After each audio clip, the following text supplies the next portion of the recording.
Entendes o que estás lendo? O podcast que te leva através das páginas da Bíblia. Livro por livro. Capítulo por capítulo. Uma exposição bíblica emocionante. Aperte os cintos e embarque comigo nesta viagem.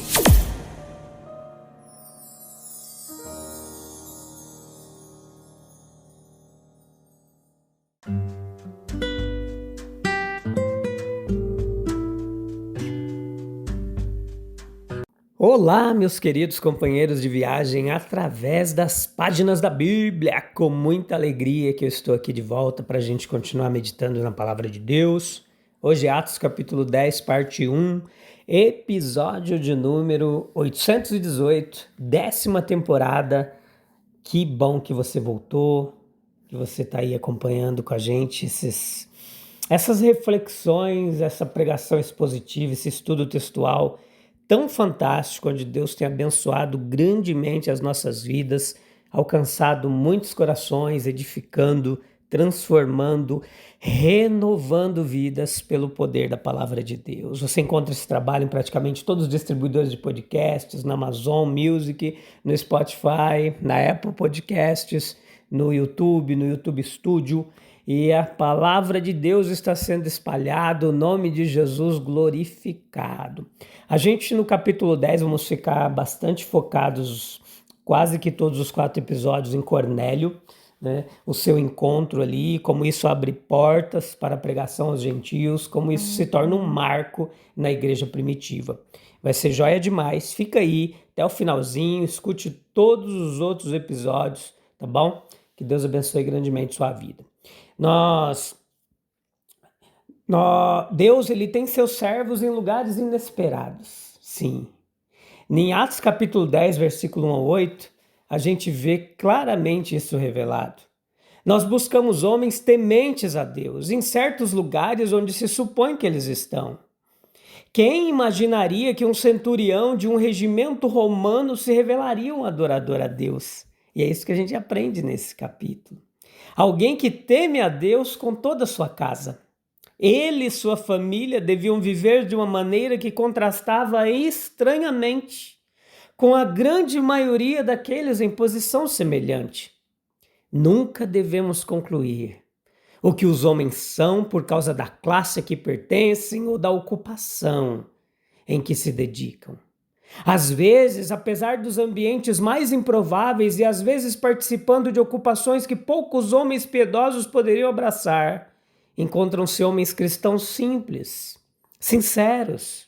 Cristo tem seus servos não apenas na encosta exposta e na planície aberta, mas no vale mais recôndito, escondidos onde nenhum olho pode vê-los, vivendo no último lugar onde iríamos para encontrá-los. A vida temente, ela deve ser associada à caridade.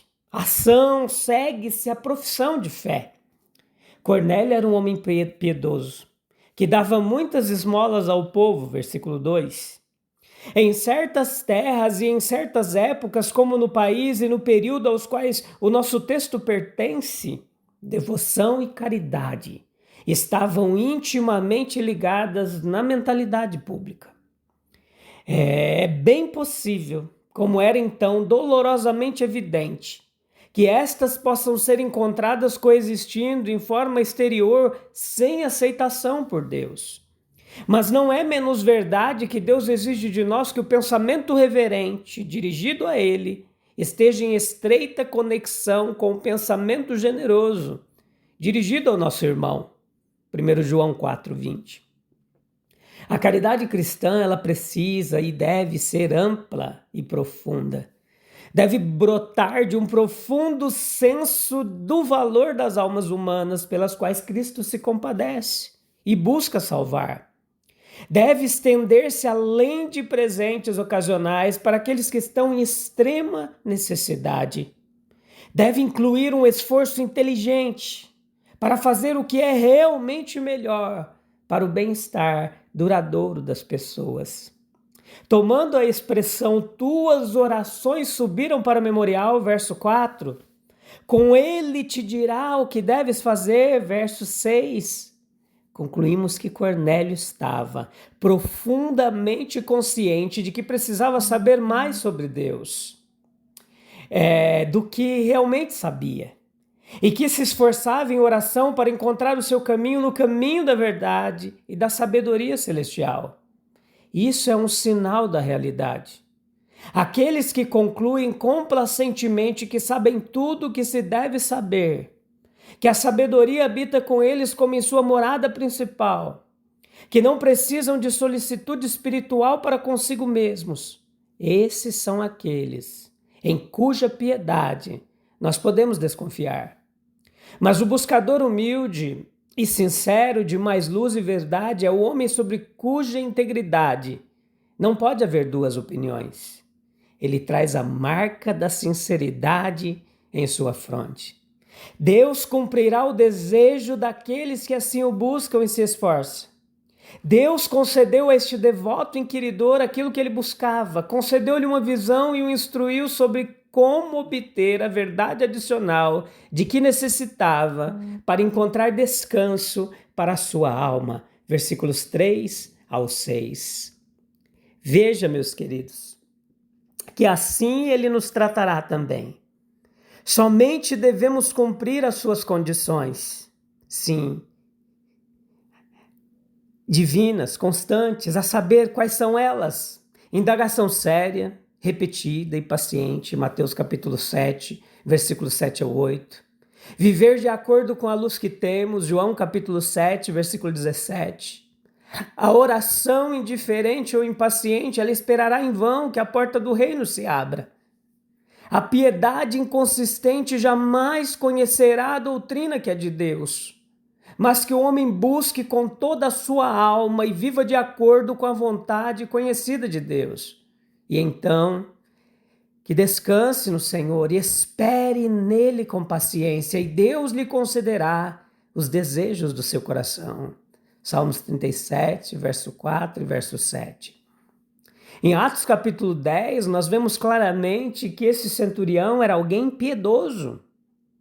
Foi em Cesareia a cena relatada da história. Até aqui nós ouvimos falar da Judéia, Samaria, Galiléia. Ali o batismo de fogo desceu, e aqui os mártires selaram seu testemunho com sangue. Agora, na segunda parte da história da igreja primitiva, começa aí o grande pensamento do evangelho, a conversão dos gentios a Cristo. Começa a se tornar um fato consumado. O gentio, ele está sujeito à conversão. Um centurião, um capitão, um soldado. O antigo provérbio diz que não há fé nem piedade nos homens que seguem o acampamento militar. Nem sempre é assim. E Cornélio é um dos primeiros exemplos daqueles que uniram a vocação do soldado, a fé simples e a lealdade de um mestre divino. Qualquer que seja a visão que se tenha da profissão militar, tal exemplo deixa claro que Deus tem seus escolhidos em lugares, como pode nos parecer, os mais improváveis, em vocações as mais desfavoráveis, como podemos pensar ao crescimento da piedade. Se a piedade dependesse de circunstâncias externas favoráveis, seria meramente uma questão de costume. Nós não podemos esperar algo elegante do rústico, um refinamento de selvagens e rudes, mas as centelhas do amor divino, elas podem brotar da mais áspera natureza humana. Aqueles personagens que naturalmente apresentam a maior resistência ao evangelho tornam-se frequentemente suas ilustrações mais brilhantes quando subjugadas pelo poder da verdade. Ele era piedoso, reconhecia a realidade da vida espiritual, reverenciava a Deus na vida doméstica e praticava deveres conhecidos com diligência, com zelo. A caridade, como é sabido por nós, era recomendada e ordenada pelos rabinos como o principal dever da religião. E isso estava ligado ao hábito de uma devoção constante. Deus não vem a corações que se negligenciam. A visão das formas celestiais não brilha sobre olhos desacostumados a observar. Ele vê e ouve aquilo que satisfaz os desejos profundos de seu coração. Ele contempla um anjo do Senhor aproximando-se dele e ouve seu nome ser pronunciado: Cornélio. Não devemos nos distrair pensando se isso foi um sonho. A questão não é como o centurião viu, de que forma ele ouviu, mas o que ele viu e ouviu, não o modo, mas o conteúdo da revelação que foi trazida a ele. Evidentemente, houve uma visita divina, uma visita especial e particular, uma visita de reconhecimento, simpatia e bênção divinas. Nós podemos notar que o termo invariável despertado na alma pelas revelações divinas.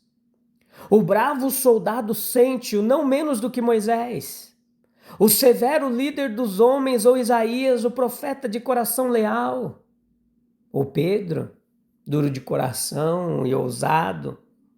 Ai de mim, pois sou um homem de lábios impuros. Esconde o teu rosto, senão eu morro. Tal é a linguagem daqueles a quem Deus aparece e fala. Segue-se a indagação de qual será a vontade de Deus para com alguém assim escolhido, destacado. Qual é, Senhor? Assim Isaías, após a visão no templo, espera sua prontidão para o serviço. Eis-me aqui, envia-me a mim. Instruções claras das providências, envia homens a Jope.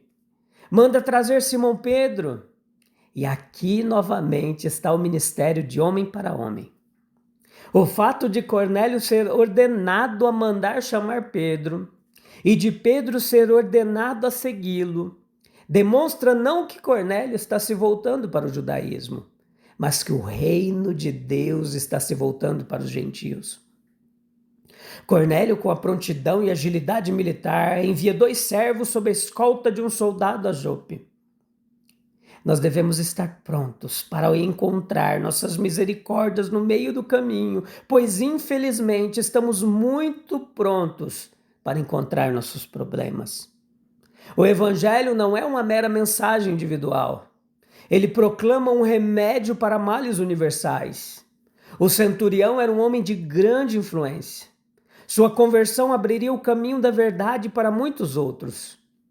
As promessas de Deus a Abraão e sua descendência para sempre não serão diminuídos agora, mas algo sobre sua extensão deve ser esclarecido. Nada será tirado do judeu a que ele esteja disposto a receber e guardar, mas muito será dado, com uma manifestação até então desconhecida aos gentios. Com alguma forma de visão, de sonho, de aparição angélica, a aliança de longas eras foi feita com o patriarca. E parece que agora, tanto tempo depois, realidades semelhantes serão graciosamente postas em movimento para inaugurar a entrada abundante de todo o mundo gentil, as bênçãos da religião revelada. Por mais multifacetados que sejam os detalhes deste capítulo, ele está unido pelos laços mais fortes. É um espírito, é um em espírito e em assunto, e a sua impressão é única. É a representação comovente, semelhante a um drama de uma transição muito real e muito significativa na história universal. Estamos diante de um marco que será visto em toda parte até o fim dos tempos. Confessadamente, indícios disso não faltaram enquanto Jesus viveu na terra. No elogio que ele proferiu à fé de pessoas como o centurião, cujo servo estava doente, e a mulher cirofenícia. Dentro do ministério de Pedro como apóstolo, o eunuco etíope, sua conversão e batismo, deram indicações semelhantes para a gente. Mas mais do que indicações agora chegaram. O tempo está maduro para a manifestação. E a ilustração, ou melhor, o anúncio pleno e distinto dos privilégios e bênçãos universais do Evangelho de Cristo são feitos na história pessoal de Cornélio. Ele é romano, Nenhum tipo maior e melhor de mundo poderia ser escolhido. Ele é um romano de profissão das armas. Nenhuma profissão poderia ser escolhida mais apta a render-se plenamente à mensagem do príncipe da paz. Ele é um homem de coração grande e generoso, de olhar amplo e aberto. Um detalhe após o outro dessa história o revela. Ele já é de uma disposição religiosa e devota. É tudo em sua honra por sua bondade prática entre o povo. Seu caráter como homem religioso é considerado por eles como consistente. Mas além disso, ele tem sido um genuíno buscador de Deus em oração. Embora gentil, ele tinha alma como a do verdadeiro israelita. Seu olhar estava voltado para o Oriente, ele não se curvaria diante do Ocidente. Alguns dos maiores triunfos do Evangelho são apresentados nas Escrituras como tal, sobre as piores vidas. Mas notavelmente, meus queridos, as maiores revelações da verdade e das coisas futuras foram concedidas aos puros, aos vigilantes, aqueles devotos de coração e devotados na vida, desde Enoque até os pastores de Belém, e assim por diante pelo Etíope e Cornélio até João de Pátimos. Quem imaginaria que um centurião romano se revelaria um adorador sincero de Deus? Qual será a vontade de Deus para alguém assim escolhido e destacado?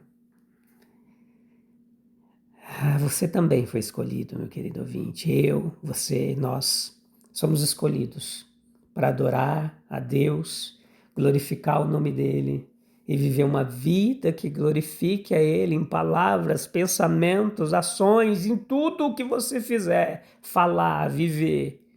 Lembre-se de glorificar o nome de Jesus. Vamos orar? Para a gente encerrar esse episódio e seguir firme na nossa jornada de meditação na palavra de Deus. Vem comigo, busca um local calmo e tranquilo se você puder. Feche os seus olhos e vamos falar com Deus. Senhor, a gente precisa de um coração parecido como esse de Cornélio. Coração entregue, rendido à tua presença. Humilde para te buscar, para te obedecer. Generoso para servir ao próximo. Sim, Deus nos ajuda a viver um evangelho prático e não só de palavras de domingo à noite. A tua luz precisa brilhar em nós, resplandecer.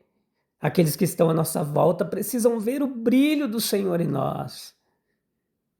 A tua luz precisa brilhar, mesmo nos lugares mais improváveis, mesmo nos lugares mais incertos. Em nome de Jesus. Amém, amém e amém. Deus abençoe grandemente sua vida, meu querido. Que bom que você está aqui. Se você está gostando desse trabalho, compartilha. Se você escuta no YouTube, curta lá, para que outras pessoas sejam alcançadas, tá bom? Deus abençoe. A gente volta no próximo episódio juntinhos para continuar meditando na palavra de Deus. Um abraço. Deus abençoe. Até breve. Tchau, tchau.